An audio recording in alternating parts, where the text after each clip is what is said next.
This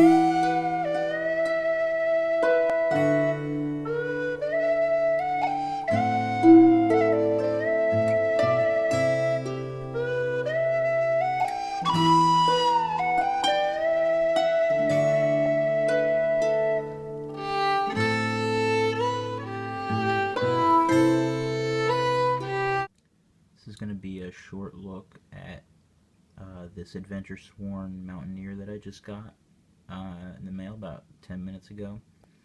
I'm recording this on an iPhone, which I don't normally do, and I'm recording it inside, which I also don't normally do, but it's very windy outside, so. This is 01 tool steel, obviously as a Scandi grind. It is dark curly maple scales with brass hardware and green liners. It's 9/64 of an inch thick, so in between 5/32 and 1/8. It's got the logo on the spine. They were offering it in CPM 3V, and they were also offering it in a full height convex grind, but I just went with the 01 and the Scandi. This is the bottom sheath here is the Adventure Sworn sheath. It is a single stitch, no belt loop, or no fire steel loop, has a belt loop, and it's chestnut in color, I believe, and the stitching is just like a waxed thread. This is a sheath for my 5/32 wool floor, even though both wool floors fit in it, but it's made by Jason from Diomedes Industries, and it's got artificial sinew stitching. I like the, I really prefer stitched belt loops to any sort of like a metal stud, but I don't like the way Adventure Sworn is doing this now, just the way that's done. It looks weird to me, although like I say, I would prefer this over some sort of a metal stud, but I'm much more of a fan of the way that was done. Just looks better to me. It seems more robust, and like there's a little bit more attention to detail put into it. However, this sheath was about half the cost of this sheath, so if it's not exactly what I want, it's not really a big deal. Here is a envelope that has a wax seal on it that has the Adventure Sworn initials there, so I don't know what that is, but that's came with the knife. So here it is in comparison to both of my classic wool floors from Aaron Gray, and those are both 01 tool steel with white Corian handles and red G10 liners. This one is 5/32, and I can show you the difference there. This 9/64 thickness on the Adventure Sworn, I went with it mainly because it's an option I've never seen before, but I already own a knife that's very similar to this. These two knives, one in 1/8 and one in 5/32, so it was nice to have an option in between that rather than duplicating one of the thicknesses. But I guess this 5/32 one might not be the best example. Well, I guess it doesn't really matter, but you can see the difference in the handle contouring there, and to my knowledge, this is an Adventure Sworn Mountaineer, so it's not a classic, but it's fairly similar to the classic, and as far as I know, they try and make the knives as similar to the Allen Wood woodlores as they can, and I think this Coke bottle contouring is very accurate to the way Allen Wood does it. It's a lot, the handle's a lot thinner, and there's a lot more material taken away for the palm of the hand back here, and I really don't prefer it, to be honest. It looks weird.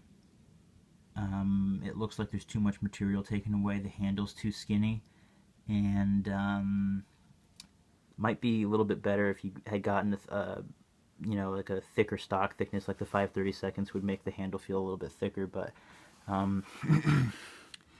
I really sort of prefer, as a personal preference thing, the way Aaron has done this, and the contouring on this 1/8 version, which is sort of propping these two up at the moment, is done even better than this one is.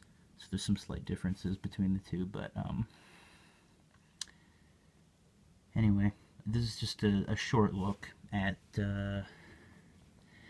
this knife. It really is quite nice. I forgot to specify when I ordered it that I wanted the scales to be dark curly maple, and they did that anyway, which I'm very thankful for. Scales are not, it's wood, so they're not identical on either side. It's a little bit darker towards the back end on this side, but I consider this to be dark curly maple, and it really looks good. I'm not sure if it was or not, but I believe I saw Sandy from Jack Lore Knives made a knife like this. He made one of his classics with dark curly maple and the green liners, and it looks really good. So that was the reason that I went with that combination. But and I'm glad I did. It looks really good. So anyway, I guess I'll give you a standalone shot of this thing here, some close-ups. Slightly longer overall length than the two classic wool floors I have from Aaron Gray, but very nice knife here. Oh, the plunges. The plunge on this is very well done. It's not 100% perfect, but it's done, you know, essentially by hand, or with a jig by hand, and it's really probably as close to perfect as you can get it. Very well done, and quite nice in comparison to these Aaron Gray wool floors, where his plunges are slightly more sloppy, and you can just see it there. It's different. There's less of a taper, so here it tapers down, and there's an unsharpened piece, very similar to the way Sandy from Jack Lore Knives does his plunges. But these are, there's not really that taper section, and they're a little bit sloppy. But the edges on both of these wool floors from Aaron Gray are perfectly centered.